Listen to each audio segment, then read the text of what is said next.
We are talking injury news yet again on today's show because the final injury reports for the Browns and the Texans are out. So we're going to break it down on today's video, talk about which injuries are really important, which ones to keep an eye on. But really quickly, before we get into all that good stuff, if you want a Browns win on Saturday, hit the thumbs up button. No, I can't guarantee liking the video is actually going to do anything on Saturday.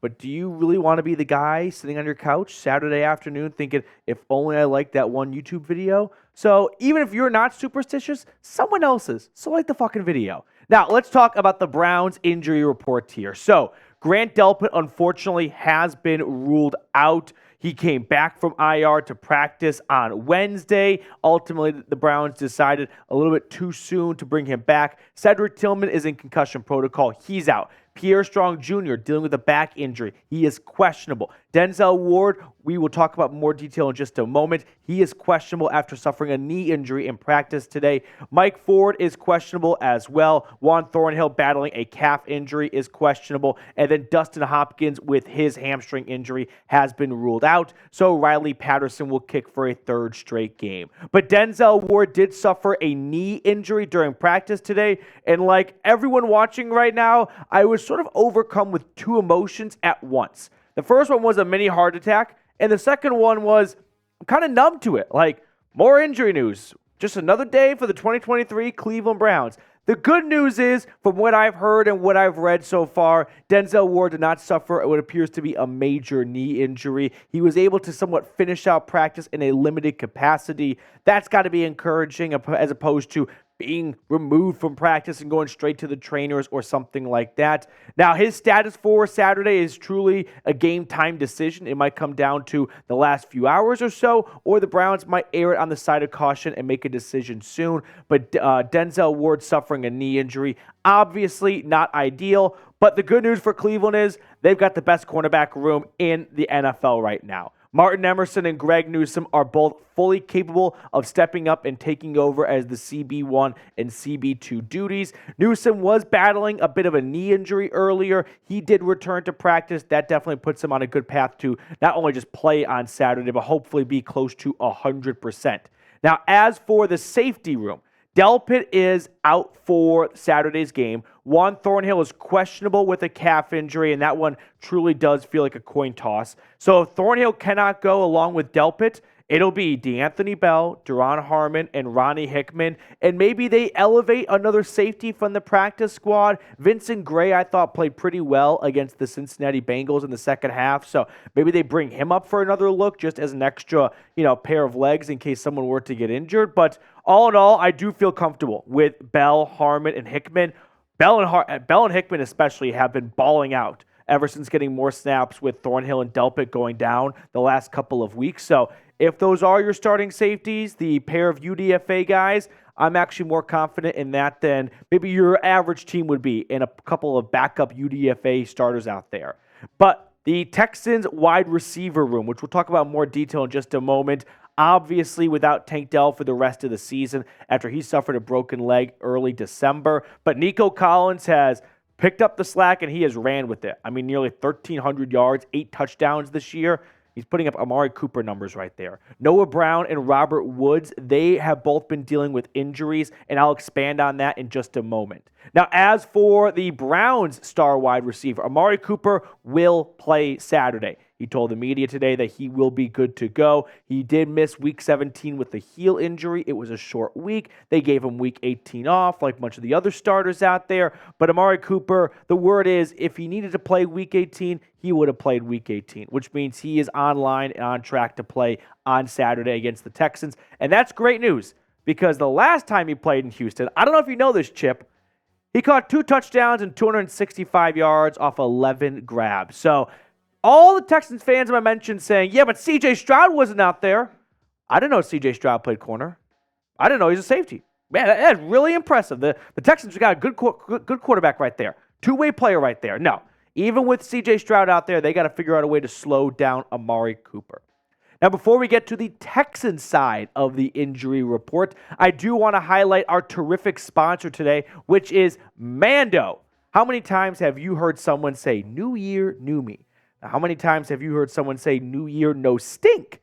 That is what Mando is all about. From the makers of Lume deodorant, Mando is here to make sure 2024 is the year you showcase your best hygiene. If you suffer from stinky feet, pits, or below the belt, then Mando's doctor-developed and clinically proven odor blocker is worth giving a shot. And new customers can get $5 off a starter pack at shopmando.com with promo code CHAT.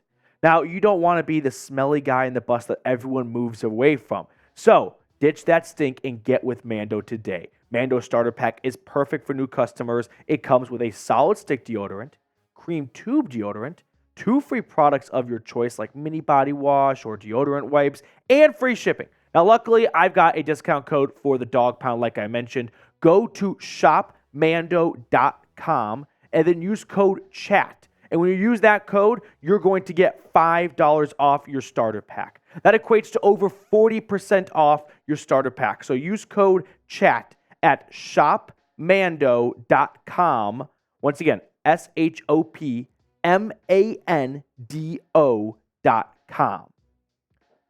Now let's talk about the Houston Texans injury report. This one is questionable to change, so if something does change over the next day or two, just bear with me here. But Jonathan Greenard, their number 1 sack leader, he is available on Saturday. He told the media today he's going to play. He missed the start of the week with an ankle injury. Well, he's missed the last 2 games with an ankle injury. He went down 3 snaps in against the Browns. Remember that early departure from Greenard? Well, unfortunately, they really missed him for the rest of the game. He missed the next 2 weeks with a grade 1 ankle sprain, missed the start of practice this week, but ultimately Houston's not going to go into a playoff game without their number 1 sack leader, so they probably were resting him early in the week not to put too much pressure on that ankle so he could be as fresh as possible for Saturday. Will Anderson Jr., the rookie, former top 3 pick out of Alabama, he also has been battling an ankle injury. Not as severe as Greenard. He has played the last couple of weeks, but he has been limited throughout practice this week / missing time as well. So those are 2 players to keep an eye on in terms of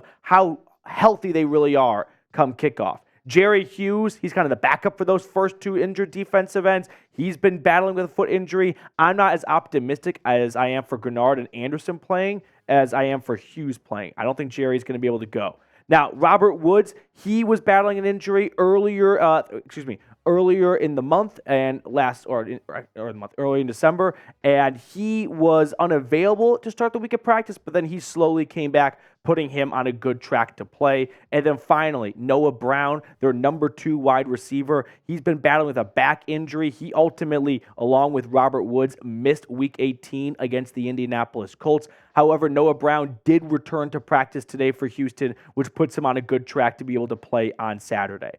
But the 2 guys that I've got my eyes on are Will Anderson and Jonathan Greenard. These are their number 1 and number 2 sack leaders. Now, the Texans are not too reliant on these guys. I know that they are 12.5 and 7 sacks respectively, but they make up only 44% of the team's sack production. So the other 56% is coming from the rest of the team, meaning they've got a lot of guys that have been able to get after the quarterback this year. This, in my eyes, is a major difference maker for Houston. If I'm the Texans, I am sweating bullets about whether or not Greenard and or Houston will either A, be available, which it looks like both of them will be, but B, how effective will they be? Will it be one of those situations where they give it a go and ultimately halfway through the game realize I'm not even close to like 80% right now? Because the last time Joe Flacco and the Browns went to Houston, Flacco was not sacked, he was not hit, he was not breathed on, and he threw for nearly 300 yards in the first half alone. So again, for everyone saying this game is very different without C.J. Stroud, well, yeah, with C.J. Stroud, yes, without a doubt, C.J. Stroud is a big point swing.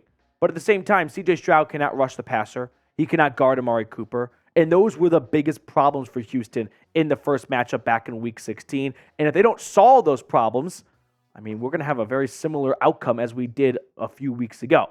Now, the Texans' offensive line is something I'm keeping an eye on. They're going to come into this game pretty healthy. They've been battling injuries throughout the season. They've kind of had to shuffle guys around a little bit. But for now, they go into this wild card round with probably their best starting 5, I would say, unless I'm forgetting an obvious name. But Laramie Tunsil, we know, is one of the best left tackles in football. Shaq Mason's a really solid guard. And they got some young guys in Juice Scruggs and Michael Dieter. But what I'm looking at is the Browns pass rush, right? Cleveland gets Okoronkwo back. That was awesome to see. And the Browns go into the playoffs with 4 guys with 5 sacks or more.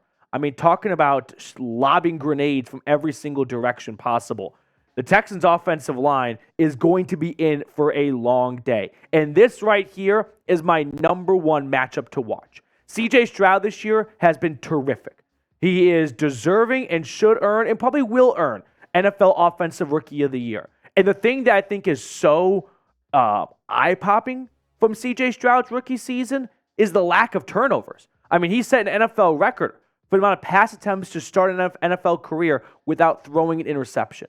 Usually you see rookies get a little bit trigger happy and start throwing the ball every single which way, and that results in turnovers. But that has not been the case for C.J. Stroud. But what might be a weakness for C.J. Stroud is the sacks. He has been one of the most sacked quarterbacks in the league, and that's a combination of an injured offensive line throughout the season, a bit of an underwhelming offensive line outside of Laramie Tunsil, but also having a rookie quarterback. It's a lot different sitting in an NFL pocket compared to sitting in a pocket in Columbus with Nebraska and Purdue and Indiana pass rushers coming after you. So C.J. Stroud has had to learn this year what it's like to read an NFL pocket, when to move up, when to move back, when to abandon the pocket, and that is an area of weakness the Browns can exploit because the Browns' defensive line, it is the best defensive line of football in terms of pressure rate, which means they are going to be all over C.J. Stroud's lap, and as a rookie, that is something he may very well struggle with. So give me your score prediction, Browns versus Texans. Let me know down in the comment section below who you got and by how much. I've got the Browns winning this one. I'm very confident in that. Give me the Brownies over the Texans 30-21. I mean, it might not be a 2-score game. It's the playoffs, so it always feels like it's going to be pretty close, but I watched the Browns kick the Texans' ass a few weeks ago. They were up 36-7 in the fourth quarter before pulling all their starters.